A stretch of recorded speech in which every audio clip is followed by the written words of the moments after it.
Hi, this is Chris Young, and welcome to Good News on Tap for Good Friday. In the late 1960s and early 70s, Andrew Lloyd Webber and Tim Rice were little-known composers whose only popular work was a children's musical about Joseph in the Old Testament, Joseph the son of Jacob. And then in 1971, their breakout work, a rock opera called Jesus Christ Superstar, hit the scene. The work was immediately controversial on many levels. For most people, I think the idea of retelling of the final week of the life of Christ in a rock music setting was not just irreverent, but outright sacrilegious. But for the people of my generation, and I was 16 years old at the time, the rock opera setting was actually a great plus. It allowed people of my age to look at the story of the Passion in a different light, which was more relevant to us. And if you know anything about the late 60s and early 70s, being relevant was of the utmost importance. My favorite song in the opera is Gethsemane. That song recounts how Jesus prayed to the Father during the agony in the Garden of Gethsemane. It depicts Jesus as full of doubt, fear, and trepidation. Yet in the end of all of this ambivalence and fear and weakness, he concludes, "I will drink your cup of poison, nail me to your cross, and take me, bleed me, beat me, kill me. Take me now before I change my mind."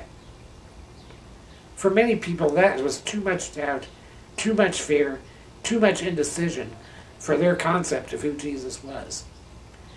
However, we must remember that the gospel tells us that Jesus did indeed ask the Father to save him from this suffering.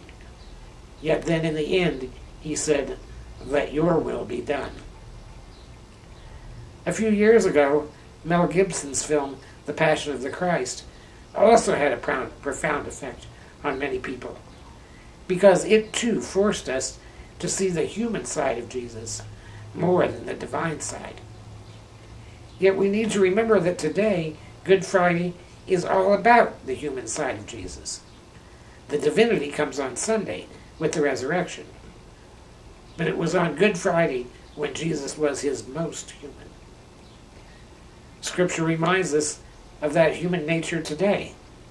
Isaiah describes the suffering servant as a very ordinary person, not a great and powerful king, not someone who is a god walking on earth among us, but an ordinary humble servant who suffers on our behalf.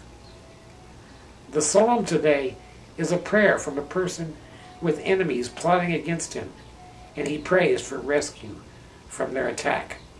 The letter to the Hebrews reminds us that Jesus, our high priest, is not unable to sympathize with our weakness.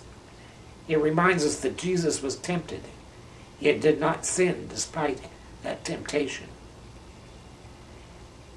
And the Jesus we read in John's version of the Passion is very much human. Betrayed by a friend, falsely arrested, denied by another friend, tried as a common criminal, tortured and beaten, and hung to die in a brutal and humiliating fashion.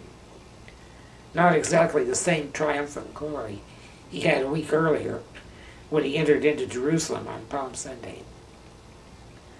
So Good Friday challenges us to greatly look intently at the human side of Jesus and take comfort in his humanity, despite the horror which he undergoes. Our comfort comes from the fact that he really does fully understand what it's like to be one of us. He understands the doubt and the fear and the pain and the suffering, and he took it all on out of love for us. The glory will come in 3 days, but for today, we contemplate the good news that Jesus was not only divine, but he was also fully human, like us. And that's Good News on Tap for Good Friday.